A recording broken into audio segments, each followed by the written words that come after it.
ತಾಲೂಕು ಆನವಟ್ಟಿ ವ್ಯಾಪ್ತಿಯ ಕುಬಟೂರಿನಲ್ಲಿ 11 ಲಕ್ಷ ವೆಚ್ಚದ ರಸ್ತೆ ಕಾಮಗಾರಿಗೆ ಚಾಲನೆ ನೀಡಿದ ಶಿಕ್ಷಣ ಸಚಿವ ಮಧು ಬಂಗಾರಪ್ಪನವರು. ನಂತರ ಆನವಟ್ಟಿಯ ಪಟ್ಟಣದ ಪಂಚಾಯಿತಿಯಲ್ಲಿ ಕಂದಾಯ ಇಲಾಖೆ, ಭೂಮಾಪನ ವ್ಯವಸ್ಥೆ, ಭೂ ದಾಖಲೆಗಳ ಇಲಾಖೆ ಮತ್ತು ಪೌರಾಡಳಿತ ಇಲಾಖೆ ವತಿಯಿಂದ ಡಿಜಿಟಲ್ ಲೈಸ್ ಕಾರ್ಯಕ್ರಮವನ್ನು ಆಯೋಜನೆ ಮಾಡಲಾಗಿತ್ತು. ಈ ಒಂದು ಕಾರ್ಯಕ್ರಮದಲ್ಲಿ ಪಾಲ್ಗೊಂಡ ಶಿಕ್ಷಣ ಸಚಿವ ಮಧು ಬಂಗಾರಪ್ಪನವರು ಪೌರ ಕಾರ್ಮಿಕರ ಕೈಯಲ್ಲೇ ಈ ಕಾರ್ಯಕ್ರಮವನ್ನು ಉದ್ಘಾಟಿಸಿದ್ದು ವಿಶೇಷ ಎನಿಸಿತ್ತು.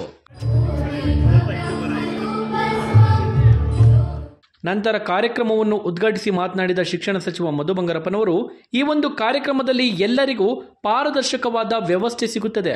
ಕೆಲವೊಂದು ಇನ್ನೂ ಸಮಸ್ಯೆಗಳು ಇವೆ, ಅದು ಮುಂದಿನ ದಿನಗಳಲ್ಲಿ ನಾವು ಸರಿ ಮಾಡುತ್ತೇವೆ.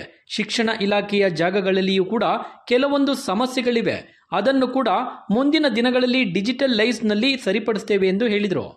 ಡಿಜಿಟಲೈಸ್ ಮಾಡಿ ಟ್ರಾನ್ಸ್ಪರೆನ್ಸಿ ಇರಬೇಕು. ಯಾವಾಗಲೂ ಸಾಮಾನ್ಯ ಜನರಿಗೆ ಯಾರು ಮತ ಹಾಕಿ ನಮ್ಮನ್ನು ಗೆಲ್ಲಿಸಿರ್ತಾರೆ ಅವ್ರಿಗೆ ಸಂಪೂರ್ಣವಾಗಿರ್ತಕ್ಕಂಥ ಕಾನ್ಫಿಡೆನ್ಸ್ ಇರಬೇಕು, ಟ್ರಾನ್ಸ್ಪರೆನ್ಸಿ ಇರಬೇಕು. ಅದು ಇಂಥ ಆಡಳಿತದಿಂದ ನಡೀತದೆ. ಅದು ಬರೀ ನಮ್ಮ ಕೃಷ್ಣಬೈರೇಗೌಡರಂತೂ ಅವರೊಂಥರ ಭಾಳ ಚೆನ್ನಾಗಿ ಮಾಡ್ತಾ ಇದ್ದಾರೆ. ಬಟ್ ನ್ಯೂನತೆಗಳು ಕೆಲವಿದಾವೆ, ಅದನ್ನು ಸರಿ ಮಾಡಬೇಕು. ನಾವೆಲ್ಲ ಕೂಡ ಅವ್ರ ಜೊತೆ ಚರ್ಚೆ ಮಾಡಿದ್ವಿ. ಈ ಬಗಲ್ ಹುಕುಮ್ ಇವೆಲ್ಲ ಇರೋದ್ರಿಂದ ಅಲ್ಲಿ ಸ್ವಲ್ಪ ಕ್ಲಾಶ್ ಆಗ್ತದೆ. ಫಾರೆಸ್ಟ್ ಜಮೀನು ಇರೋದ್ರಿಂದ ಅಲ್ಲಿ ಕ್ಲಾಶ್ ಆಗುತ್ತೆ. ಮತ್ತು ನಮ್ಮ ಜಮೀನಿಗೂ ಕೂಡ ಈಗ ಅವರೇ ಒಂದು ಸಾಫ್ಟ್ವೇರ್ ಕೊಟ್ಟು ನಮ್ಮ ಸರ್ವೇಗೂ ಕೂಡ ನಾವು ಮಾಡಬೇಕು ಅಂತೇಳಿ ಮಾಡಿದ್ವಿ. ಇದು ಆದಷ್ಟು ಬೇಗ ಆಗಲಿ.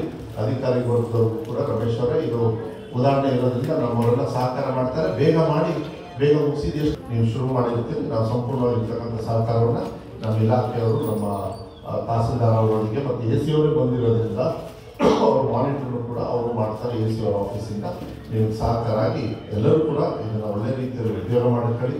ಶಿಕ್ಷಣ ಸಚಿವ ಮಧು ಬಂಗಾರಪ್ಪನವರು ಕಾರ್ಯಕ್ರಮವನ್ನು ಉದ್ದೇಶಿಸಿ ಮಾತನಾಡಿದ ನಂತರ ಪೌರ ಕಾರ್ಮಿಕರ ಜೊತೆ ಉಪಹಾರ ಸೇವಿಸಿದ್ದು ವಿಶೇಷವಾಗಿತ್ತು. ಇದರಿಂದ ಪೌರ ಕಾರ್ಮಿಕರು ಕೂಡ ಸಂತೋಷ ವ್ಯಕ್ತಪಡಿಸಿದರು. ಇದೇ ಸಂದರ್ಭದಲ್ಲಿ ಪೌರ ಕಾರ್ಮಿಕರಿಗೆ ಇನ್ನೂ ಹಲವು ಆಶ್ವಾಸನೆಗಳನ್ನು ನೀಡಿದ್ದಾರೆ. ಅದು ಆದಷ್ಟು ಬೇಗ ನೆರವೇರಿಸಿಕೊಡಲಿ ಎಂದು ಸಚಿವರಲ್ಲಿ ಮನವಿ ಮಾಡಿಕೊಂಡಿದ್ದೇವೆ ಎಂದು ಪೌರ ಕಾರ್ಮಿಕೆ ಸವಿತಾ ಅವರು ಹರ್ಷ ವ್ಯಕ್ತಪಡಿಸಿದರು. ಸತತ ವರ್ಷಗಳಿಂದ ಇಲ್ಲಿ ಸುಮಾರು ಜನರು ಕೆಲಸ ಮಾಡ್ತಾ ಇದ್ದಾರೆ. ನಾವು ಇವತ್ತಿನ ದಿನದಲ್ಲಿ ಸನ್ಮಾನ್ಯ ಮಧು ಬಂಗಾರಪ್ಪರ ಜೊತೆ ನಾವು ಉದ್ಘಾಟನಾ ಕಾರ್ಯಕ್ರಮವನ್ನು ಮಾಡಿದ್ವಿ. ತುಂಬ ಸಂತೋಷವಾಯಿತು.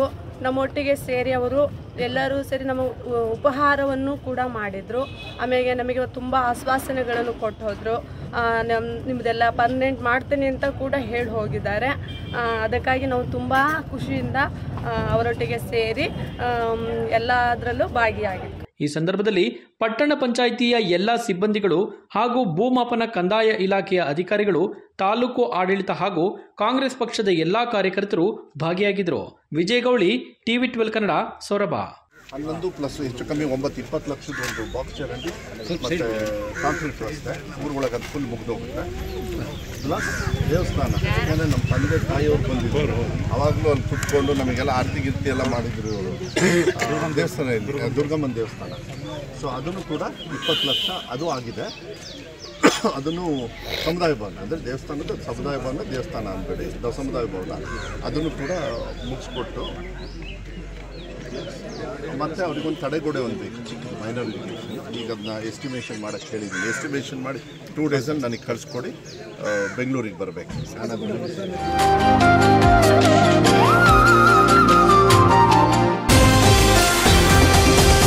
TV 12 ಕನ್ನಡ, ಇದು ಕನ್ನಡಿಗರ ಧ್ವನಿ.